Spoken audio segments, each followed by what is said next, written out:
pessoal, é um prazer estar aqui com vocês, iniciando mais uma disciplina do curso de Administração. Meu nome é Luciana Basante, eu sou bacharel em Administração, sou especialista em Relações Internacionais, especialista em Gestão da Qualidade e Produtividade e especialista também em Gestão de Qualidade e Segurança de Alimentos. E nós vamos começar agora a competência 1, conhecer os instrumentos de produção. Mas atenção, produção não é só indústria. Quando a gente ouve a palavra produção, a gente imagina logo aquele conceito de manufatura, um conceito fabril, muita gente andando, carregando caixa, paleteira, caminhando, caminhões passando. E na verdade não está tão longe desse conceito não. Você pode estar se perguntando agora, o que a disciplina de produção tem a ver com a administração? Na verdade, tem muita coisa a ver, e é isso que a gente vai conhecer nessa primeira competência. A disciplina produção e o conceito de produção realmente tem sua evolução histórica ligada à evolução da indústria, mas não são a mesma coisa.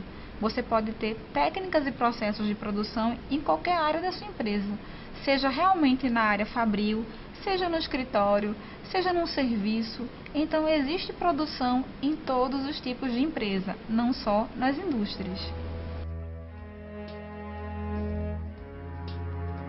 Vamos começar a discutir um pouco a evolução histórica da produção.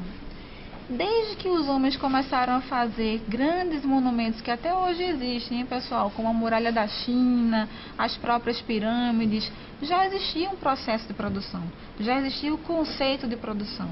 Talvez não tão elaborado, não tão planejado quanto hoje, mas já existiam todas aquelas técnicas e a grande prova do sucesso disso aí é que elas estão perdurando até hoje. Então, a primeira etapa da produção chama-se produção caseira, ou seja, exatamente essa que não tinha tanta elaboração, tanto planejamento, tanta técnica, mas que funcionava bem. Que é o exemplo da pirâmide, o exemplo dos aquedutos lá de Roma, que existem também até hoje, o próprio exemplo da Muralha da China, que também é um monumento bastante visitado hoje, famosíssimo, e que existe desde essa época da produção caseira. Já pensando numa evolução do sistema de produção não ser tão caseiro, não ser tão artesanal, tão arcaico, artesanal, veio então o indício da produção artesanal. Produção artesanal é aquela que antecede a Revolução Industrial. E ela tem como características trabalhadores muito qualificados, ferramentas simples e flexíveis e um grande detalhe, um item conforme o desejo do cliente. Na produção artesanal, vamos ter a ideia de um sapato. O cliente chegava até o artesão, pedia um sapato exatamente como ele queria, que não necessariamente era igual ao sapato que o outro cliente queria, era artesanal e personalizado. Isso indicava que várias pessoas naquela produção eram especializadas tecnicamente numa etapa de preparar esse sapato. Uma pessoa era específica em curtir o couro, a outra pessoa em cortar esse couro, a outra pessoa fazia parte do acabamento, a outra preparava a sola. Isso, pessoal, dava um indício de que muita gente precisava estar trabalhando ali naquele processo para que ele fosse concluído até o fim. Então, eram muitas pessoas fazendo uma atividade, muitas pessoas precisavam ser treinadas frequentemente e isso levava um bom tempo e levava um bom custo. Muita gente em produção, muito tempo em produção, significa alto custo. E foi aí que a produção começou a evoluir para a sua terceira fase histórica, que é a Revolução Industrial. A Revolução Industrial é o conjunto de mudanças tecnológicas com profundo impacto no processo produtivo. Ela foi dividida em 3 fases, e essas fases, pessoal, varia esse tempo, esse ano, de acordo com cada autor. Então, vamos nos focar no que cada fase representa. A primeira fase, de 1780 a 1830, ela foi muito caracterizada pela substituição desse trabalho manual muito grande pelas máquinas. É claro que as máquinas não substituíram o homem, no entanto, elas passaram a trabalhar ao lado do homem.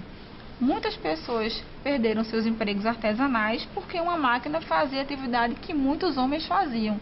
E as pessoas passaram a ter que se adaptar a trabalhar com as máquinas, paralelamente com as máquinas.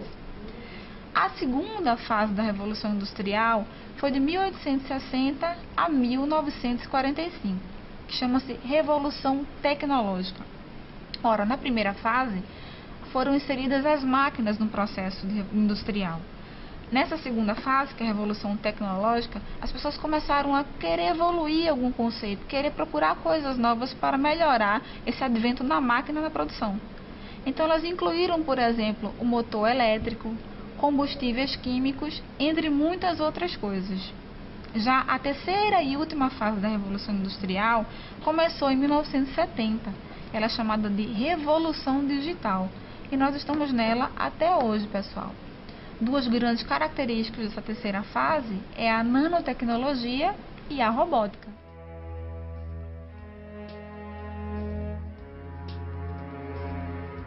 Até agora nós falamos sobre a evolução histórica da produção.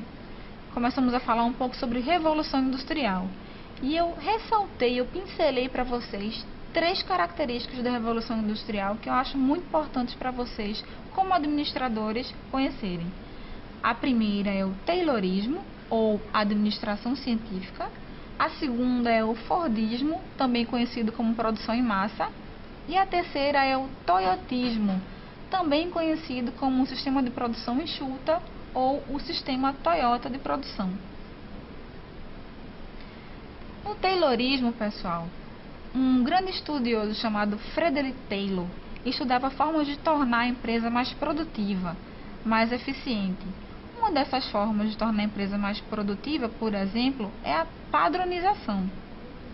Outras características do Taylorismo é o conceito de produtividade bem definido, uma vez que o Taylor estudava como tornar a empresa mais produtiva. Então, produtividade é a relação entre a produção e os fatores de produção utilizados. Um segundo conceito bastante característico do Taylorismo é a eficácia, que trata do que fazer, de fazer a coisa certa. Um terceiro conceito bastante característico do Taylorismo é a eficiência, que trata de como fazer, de fazer a coisa certa, mas com menos recursos. Um grande exemplo, pessoal, sobre eficiência e eficácia é o João e a Maria. Está aí no seu caderno de estudos. João e Maria são 2 irmãos que receberam uma tarefa: comprar 4 frutas diferentes, e para isso eles receberam R$10 cada um. O João comprou as 4 frutas, mas gastou os R$10. A Maria comprou as mesmas 4 frutas, no entanto gastou R$5. Os 2 foram eficazes, os 2 fizeram a coisa certa, os 2 compraram as 4 frutas. No entanto, Maria, que gastou menos recurso, nesse caso o recurso que ela gastou foi menos dinheiro, ela foi eficiente, porque além de fazer a coisa certa, ela fez com menos recursos. A segunda característica que eu queria ressaltar da Revolução Industrial para vocês é o Fordismo. O Fordismo tem esse nome porque ele foi instituído por Henry Ford, que era um americano bastante famoso. Todo mundo conhece hoje em dia os carros Ford, e naquela época ele ficou bastante famoso também por esses carros. E o Fordismo foi caracterizado pela produção em massa. Esse sistema revolucionou a indústria automobilística a partir de 1914. O Ford, ele até esse momento, já conhecia carros anteriores. O Ford não foi a primeira pessoa que fez um carro na história. Muita gente pensa isso, mas é um grande engano. Já existiam carros anteriores ao carro do Ford. Existia inclusive um carro artesanal. Só que esse carro, por ser artesanal, ele era mais caro, demorava mais tempo para fazer. E o sonho que o Ford tinha era massificar o carro, era tornar o carro mais acessível às pessoas. E para isso ele começou a estudar como é que ele poderia tornar esse carro mais acessível. E ele teve a ideia de produção em massa, que era produzindo uma coisa uma vez só, aliás, várias vezes uma mesma coisa, ele conseguiria tornar esse item mais barato. Ou seja, ele produzia o mesmo carro com as mesmas peças da mesma cor numa linha de produção contínua, tornando isso mais simples de ser produzido, parando menos, com menos troca de peças, com menos troca de pessoas. Isso se chama produção em massa. Isso se chama Fordismo. Algumas características do Fordismo é a produção padronizada, que o Ford foi buscar lá do Taylorismo, o mesmo conceito que o Taylor tinha de padronização, o Ford aplicou aqui. Também os custos menos elevados que a produção artesanal, por ele fazer numa linha uma grande quantidade de produtos de uma só vez. E os postos de trabalho. Como ele passava a trabalhar pessoas e máquinas, então as pessoas eram treinadas em cada posto de trabalho para executar a mesma atividade repetidas vezes. A terceira e última característica que eu gostaria de falar para vocês sobre a Revolução Industrial é o toyotismo, ou o sistema Toyota de produção. O sistema Toyota de produção é caracterizado por algumas etapas: o benchmarking, o just-in-time, Kanban, Kaizen, eliminação de desperdícios, lotes pequenos e trabalhadores multifuncionais. Vamos começar a detalhar cada um deles. O benchmarking. Quando a produção em massa estava funcionando lá nos Estados Unidos, a empresa Toyota já existia no Japão. E uma das pessoas da empresa Toyota, chamada Eiji Toyoda, foi visitar uma das empresas da Ford para conhecer que práticas que ele estava usando lá na Ford que estavam funcionando tão bem. Isso, pessoal, chama-se benchmarking. É quando uma pessoa vai até o mercado conhecer que práticas estão sendo utilizadas, que melhores práticas estão sendo utilizadas no mercado para voltar para a sua empresa e aplicar na sua empresa. Então o Eiji Toyoda fez um benchmarking quando saiu do Japão e foi conhecer a Ford. Só que o Eiji Toyoda percebeu que ele não ia conseguir aplicar na Toyota o mesmo processo de produção em massa. Por quê? O Japão era bem diferente dos Estados Unidos, pessoal. O Japão tinha menos recursos, menos espaço físico, por exemplo. Então ele começou a perceber, esse modelo funciona muito bem nos Estados Unidos, mas não vai dar muito certo aqui no Japão não. Então daí ele adaptou esse sistema e ele criou o sistema Toyota de produção, ou o sistema enxuto, de produção enxuta, onde cada produção é feita mediante os pedidos dos clientes. Pediu, liberou. No produção em massa, se produzia à vontade, ficava lá estocando, esperando os clientes irem lá e comprarem. No produção enxuta não, se produz só aquilo que foi pedido.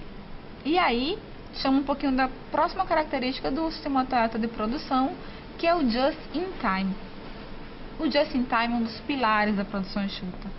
E nada é produzido fora da hora, ou seja, nenhuma peça é retirada sem uma solicitação específica, porque vai ter um produto a ser produzido, e nenhum produto é produzido se não tiver o pedido na hora que foi pedido. Nada é produzido para ser estocado em grande escala, os estoques são pequenos. Uma outra característica do sistema Toyota de produção é o Kanban, que traduzindo essa palavra do japonês para o português significa placa visível. Ela é um cartão que controla o fluxo de produção e agiliza a entrega e produção de peças. Outra palavra em japonês que caracteriza muito fortemente o sistema Toyota de produção é o Kaizen. Kaizen em português significa melhoria contínua. No sistema Toyota de produção há uma preocupação muito grande com a qualidade dos produtos e serviços que são realizados. Então, melhoria contínua quer dizer o quê? Nada está com a qualidade tão boa que eu não possa pensar em algo que venha melhorar essa qualidade desse produto e desse serviço para o meu cliente. Outra característica é a eliminação de desperdícios. Quanto menos eu desperdiço, maior produtividade eu tenho. Mais uma característica, lotes pequenos. Lotes pequenos dos produtos fornecem para a empresa a possibilidade de garantir maior variedade. Ou seja, a empresa tem a possibilidade de dar maior variedade de produtos para aquele mesmo item. Por exemplo, o carro que Ford só fazia preto, aqui no STP, no sistema Toyota de produção, eu posso fazer o mesmo carro, 10 carros vermelhos, 10 carros brancos, ou seja, oferecer variedade para o nosso cliente. Uma última característica que eu gostaria de ressaltar para vocês do toyotismo são trabalhadores multifuncionais.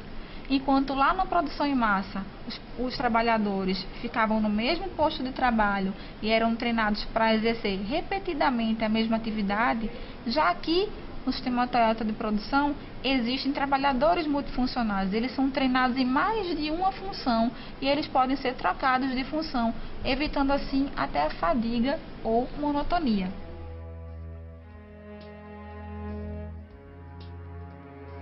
O modelo de transformação é formado por 3 elementos: as entradas, o próprio modelo de transformação e as saídas. As entradas também são chamadas de input e as saídas de output. Essas entradas são, por exemplo, máquinas, pessoas, rótulos, materiais que são usados para serem inseridos dentro do processo de transformação. Nesse processo de transformação, que é o segundo elemento do modelo de transformação, ocorre a agregação de valor, ocorre a transformação daqueles recursos que foram inseridos nele. Para quê? Para conseguir oferecer a saída ou output para o cliente, que é o bem ou o serviço. Não está difícil não, gente. Olha só, vamos ver aqui que esse modelo de transformação ele é aplicado para qualquer processo, para qualquer empresa. Por exemplo, uma fábrica de refrigerante. As entradas, alguns exemplos de entrada seriam funcionários, rótulos, essência, água. Já entrando no processo de transformação, nós teremos dentro dele o setor de preparação, o setor de envase, o processo de preparação, o processo de envase. E eles emitiriam uma saída que seria o produto refrigerante. Da mesma forma, numa gráfica, alguns exemplos de entradas seriam gráficos, designers, impressoras, papel, tinta. Dentro do processo de transformação, nós teríamos, por exemplo, o processo de design, o processo de impressão e o processo de encadernação. E a saída seria materiais impressos. Também um exemplo de um escritório de contabilidade. Alguns exemplos de entrada seriam funcionários, informações, computadores. Já no processo de transformação, nós teríamos a escrituração de contas ou assessoria contábil. E a saída seriam contas e demonstrativos publicados e certificados. Dentro do conceito de modelo de transformação, nós temos o conceito de processo, que é o conjunto de meios e atividades interrelacionados que transformam recursos, que são as entradas, em produtos ou serviços, que são as saídas. O conceito de produção, pessoal, envolve todos esses dois que nós acabamos de aprender. Produção consiste em adicionar valor aos bens ou serviços durante o processo de transformação. E agora finalmente chegamos na terceira fase, na terceira etapa. Vamos conhecer os tais instrumentos de produção. O processo de produção, pessoal, compõe-se de 3 elementos associados: trabalho, matéria-prima e instrumentos de produção. O trabalho é a atividade que, utilizando os instrumentos de produção, transforma a matéria-prima num bem. Já a matéria-prima são objetos que são transformados para constituírem o bem final. E os instrumentos de produção são tudo aquilo que permite transformar a matéria-prima num bem final. Um exemplo para ficar mais claro para vocês: a costureira. O trabalho é exatamente a costureira, é a força de trabalho, é o intelecto, é a mão da costureira. A matéria-prima é o tecido, é a linha, etc. É tudo aquilo que ela usa para fazer o bem, que no caso dela é a roupa. E os instrumentos de produção é a tesoura, a agulha, máquina de costura, etc. Tudo aquilo que ela vem usar para ajudar a fazer aquela roupa que ela vai entregar para o cliente dela. Esses instrumentos de produção, pessoal, esses elementos do processo de produção, na verdade, eles interagem. Não pode existir um sem o outro. Por exemplo, se existisse só a costureira lá esperando, mas ela não tivesse o material, matéria-prima para executar a tarefa dela, ela não conseguiria o output, a saída, que é o bem que ela precisa entregar para o cliente dela.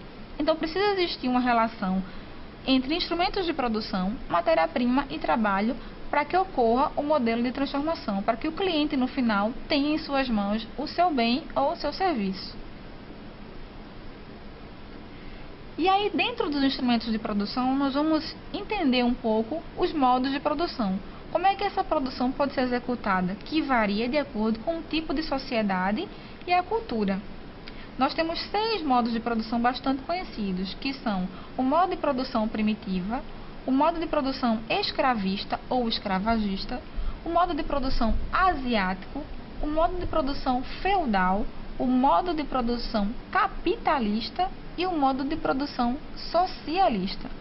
Parece muita coisa, mas a gente vai conhecer passo a passo cada um deles a partir de agora. O modo de produção primitiva, pessoal, existe desde o aparecimento da sociedade humana, quando as pessoas trabalhavam em conjunto. Essa é uma grande característica desse modo. Os meios de produção e os frutos do trabalho eram propriedade coletiva. Não existia um dono, não existia um senhor das terras ou um senhor do resultado. As pessoas trabalhavam umas para as outras. As relações de produção eram relações de amizade e ajuda entre todos. Já o segundo modo, que é o modo de produção escravista ou escravagista, alguma característica deles era que os meios de produção, como as terras, os instrumentos de produção e os escravos, eram propriedade de um senhor. As relações de produção eram relações de domínio e sujeição. Ou seja, os escravos não trabalhavam, o fruto do trabalho dos escravos não era em benefício deles, era em benefício desse senhor. O terceiro modo de produção, que é o asiático, ele tem 2 características interessantes. A primeira é a propriedade de terra pelos nobres, ou seja, os nobres possuíam toda aquela terra e as pessoas que podiam ser camponeses ou escravos trabalhavam para entregar alguma coisa aos nobres. Claro, os escravos a gente já viu que não tinham direito de nada em relação ao que eles produziam. Tudo que eles produziam ia para esses nobres, mas os camponeses não. Eles podiam produzir tanto para os nobres quanto alguma pequena parte para eles próprios. É o que diferenciava o asiático do escravagista. O quarto modo de produção é o feudal, pessoal. Tem 2 características também interessantes para vocês.